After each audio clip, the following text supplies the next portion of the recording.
defense for all these months. Let's just get real. How much of this is because she is a 6'9", black, lesbian American? Well, I think that the last part, especially being an American, is obviously one of the big issues, and certainly something that may have led to a tougher verdict here. Of course, we know again she has been found guilty, but the sentencing. I wonder what your thoughts are. And as you answer that, I just want to sort of inject one thing here, which is that the reason Brittney Griner and other women are in Russia playing basketball is because they don't get paid anywhere near what the men get paid in the U.S., and that's just what they do.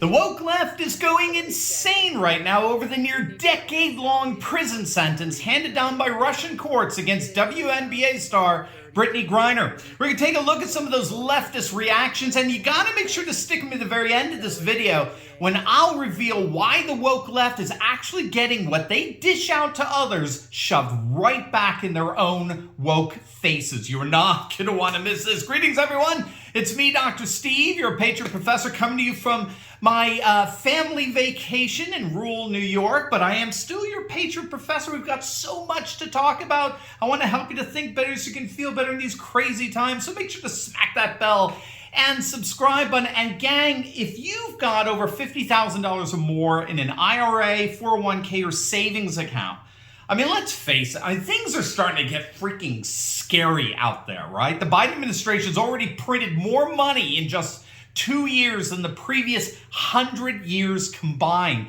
The national debt just hit a record $30 trillion, and inflation is the highest we've seen since 1982. It's only a matter of time before the house of cards comes crashing down. So if you have retirement savings, your money could be at serious risk. Click on that link below and talk to my friends over at Goldco to see how you can protect your retirement with gold and silver before it's too late. They're patriots just like us, gang, and they want you to succeed so much, they're offering you up to $10,000 in free silver if you open up an account with them. But this is a limited time offer, so don't wait. Click on that link below or visit my special website, turleytalkslikesgold.com. All right, so let's dive right in here. It's just been announced, breaking news, that WNBA star Brittney Griner has been sentenced to 9 years in a Russian prison camp. She was arrested at a Moscow area airport a few months back for possessing cannabis vape cartridges in her luggage, which are illegal in Russia. And her trial has been seen nothing less than an international, kangaroo show trial, given the proxy war that the U.S. has been fighting against Russia since their invasion of Ukraine at the end of last February. She got the harshest of sentencing today. The prosecution recommended 9.5 years, and the judge handed down 9.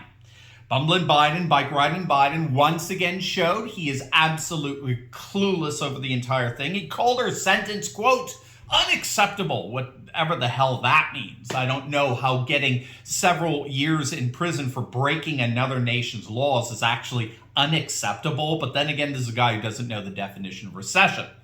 And Biden reiterated that Russia's wrongfully detaining Brittney, and he called on her immediate release so that she could be reunited with her wife. In other words, Biden opened his mouth and the rest of the world ignored him like they always do. Now, let me say at the outset, I don't want to make light of Griner's sentence. 9 years in a Russian penal colony. We're not talking a prison here, gang. We're talking a prison camp. This is where Russian political prisoners get sent. So I don't want to make light of it. But that said, there are several cultural and political currents that are all converging in this situation. I think they're all very informative in terms of what's going on here at a much larger level. This obviously goes way beyond Griner and her personal predicament, as we saw from the ultra-leftists over at CNN and how they're reporting on this today. This is a microcosm of much larger macrocosmic issues. As I'm sure you guessed, Griner is a huge leftist liberal. She's a woke BLM activist who actually didn't just continually protest the national anthem. She actually went so far as to formally request the WNBA from banning the anthem altogether, right? Griner's been vehemently and vocally anti-American, and yet now she's been forced to grovel to Biden, beg him to do something to get her released. She would, of course, be better off calling on the prison fairies to get her released. Last time I looked, the stuttering buffoon in the Oval Office is perhaps the single most irrelevant biped on the planet as far as Putin and Russia are concerned. But this tale of failed wokeness knows no boundaries. Just as we heard from CNN earlier on, even the ultra-leftists over at MSNBC actually tried to make the tortured argument that the gender pay gap was responsible for Griner getting imprisoned.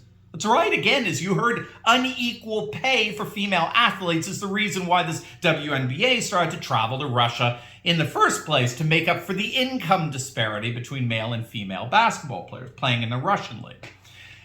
Again, you can't make this stuff up. And the ever-insufferable LeBron James actually questioned whether Griner should even want to come back to the United States, given how America doesn't have her back. Which, of course, is so odd because obviously Griner doesn't have America's back, does she? But more than that.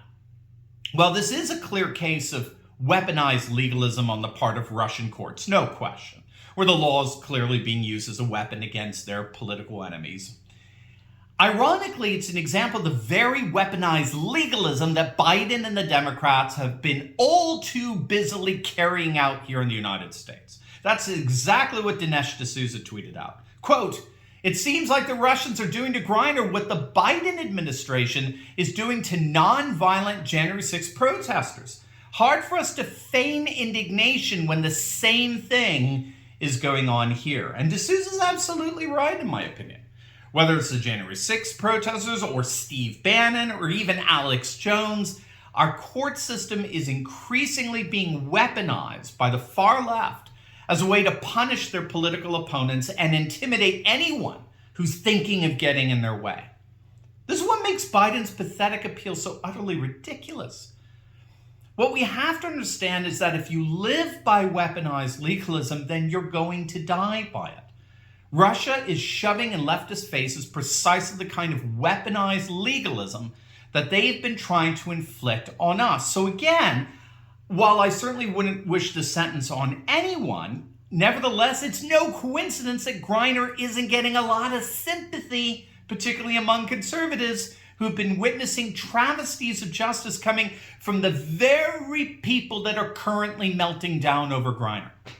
I mean, for heaven's sakes, look at what the D.C. jury did with Clinton confidant Michael Sussman. Sussman was about as guilty as anyone could possibly be. He clearly lied to the FBI, stating that he was coming to the FBI general counsel without representing a client, which was patently false. He was working for Hillary Clinton. He had the entire team of op research guys fabricating the Steele dossier. I mean, we could go on. And the D.C. jury found him, they acquitted him. And CNN and the like celebrated it. They loved it. They didn't care that the jury was about as impartial as Joe Biden is to Hunter. You literally had friends, you had colleagues, you had neighbors of Sussman's on that jury. It was absurd. But then you look at what they're doing to the J6 defendants, and they're throwing them into prison for years. This is what's called weaponized legalism. And unfortunately for our woke leftist elite, Russia today just threw it right back in their pathetic faces. Now, before you go, you'll definitely want to check out my latest video on Trump's revenge as ultra-MAGA candidates dominate this week's primaries. You're not going to want to miss it. So make sure to click on that link, and I'll see you over there. God bless.